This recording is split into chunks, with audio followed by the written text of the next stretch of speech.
ఉత్తరాన్ని చూద్దాం గురువుగారు. శ్రీనివాస్ గారు అడుగుతున్నారు ఈ ప్రశ్నని హైదరాబాద్ నుంచి. ఆంజనేయ ఆరాధన ఎలా చేయాలి? ఆంజనేయ స్వామి వారి ఆరాధన అంటే శివారాధన. ఈశ్వరాంశ సంభూతుడు ఆంజనేయుడు. రుద్రవీర్య సంభవాయై నమః అనే ఒక నామం ఆంజనేయ స్వామి వారి అష్టోత్తర శతనామావళిలో ప్రత్యేకంగా ఉంది. ఆంజనేయ స్వామి వారి ఆరాధన అంటే సింధూరంతో స్వామివారిని అలంకరించడం, కొబ్బరి నీటితో అభిషేక సేవ చేయడం, వడపప్పు లేదా మినపపప్పుతో చేసినటువంటి పదార్థములను నివేదనలుగా సమర్పించడం, తమలపాకుల తీగతో స్వామివారిని అలంకరించడం, తమలపాకులతో పూజించడం, మారేడు పత్రితో పూజించడం, గన్నేరు పుష్పాలతో పూజించడం, 16 విధాలుగా ఉండే ఆంజనేయ సాధక రూపాలలో పంచముఖ ఆంజనేయుడిగా ఆరాధించడం, ఇవన్నీ ఒక మార్గం కాగా వైదిక మార్గంగా ఆంజనేయ స్వామి వారిని పూజించే క్రమంలో మన్యు సూక్తం అద్భుతమైనటువంటి మంత్రం. ఇది ఋగ్వేద సంబంధితమైనటువంటిది. 14 రుచులతో ఋగ్వేదంలో ఉండేటటువంటి మంత్రభాగం మన్యు సూక్తం. యస్తే మన్యో విధద్వజ్రసాజ కసహ ఓజః పుష్యతి విశ్వమానుషకు సాహ్యా మదా సమార్యంత్వయ ఆయుజా సహస్కృతేన సహసా సహస్వత మన్యురింద్రో మన్యురే వాసదేవో. ఇలా ఋగ్వేద మంత్రం ప్రారంభమై ధన్వనాగా ధన్వనాజింజయేమ ధన్వనా తీవ్రా సమదోచయేమ 14వ రుచ పూర్తి అవుతుంది. మన్యు సూక్తంతో స్వామివారి యొక్క అనుగ్రహాన్ని మనం పొందవచ్చు. ఇది వైదికపరమైన మార్గం. లౌకికంగా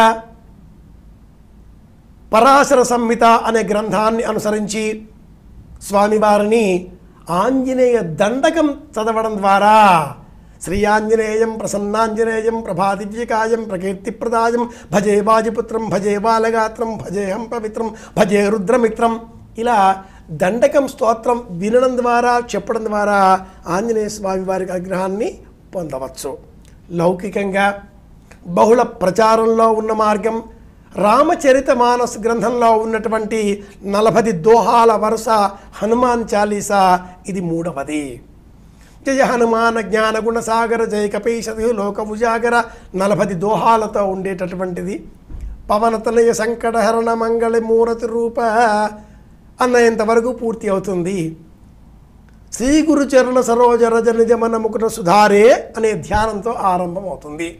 హనుమాన్ చాలీసాను సాయంత్రం వేళ 14 సార్లు ఇంటిల్లిపాది కలిసి చదువుకోవడం.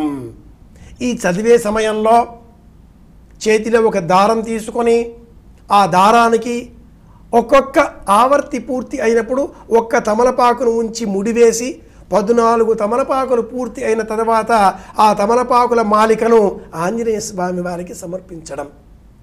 సుందరకాండలో సీతాదేవిని దర్శనం చేసుకున్న తదుపరి ఆంజనేయ స్వామి వారు సముద్ర లంఘనం చేసి తిరిగి వచ్చి జాంబవంతాదులకు కనిపిస్తూ నేను సీతను సందర్శనం చేసి ఉన్నాను అని చెప్పగానే వానరులంతా కూడా సంతోషించిన తదుపరి వారిలో పెద్దవాడైన ఆంజనేయుడు అక్కడే ఉన్నటువంటి ఒకానొక తమలపాకుల తీగను పెరికి తమలపాకుల తీగతో మాలికను అల్లి ఆంజనేయ స్వామి గళసీమలో అలంకరించాడు. కనుక ఆంజనేయ స్వామి వారిని ఎలా పూజించాలి? తమలపాకుల తీగతో అలంకరించి పూజించాలి. ఈ రోజున మొక్కల పెంపకం పైన అభిరుచి కలవారు తమలపాకుల తీగలు మొక్కలుగా సేకరించి వాటిని అందరికీ వితరణ చేస్తే కూడా ఆంజనేయ స్వామి వారి అనుగ్రహం లభిస్తుంది. ఆంజనేయ స్వామి వారికి అనుగ్రహం పొందే మరి ఒక విధానం కూడా ఉంది. పారిజాత తరుమూల వాసినం భావయామి పపమానందనం ఎత్ర ఎత్ర రఘునాథ కీర్తనం అని చెప్తాం. కాబట్టి పారిజాతం మొక్కను పూజిస్తే కూడా ఆంజనేయ స్వామి వారి అనుగ్రహం మనకు లభిస్తుంది. కనుక పారిజాతం మొక్కను కూడా ఈ రోజున మనం పూజించాలి. మొక్కల పెంపకం పట్ల అభిరుచి గల వారికి బహుమానంగా అందించాలి.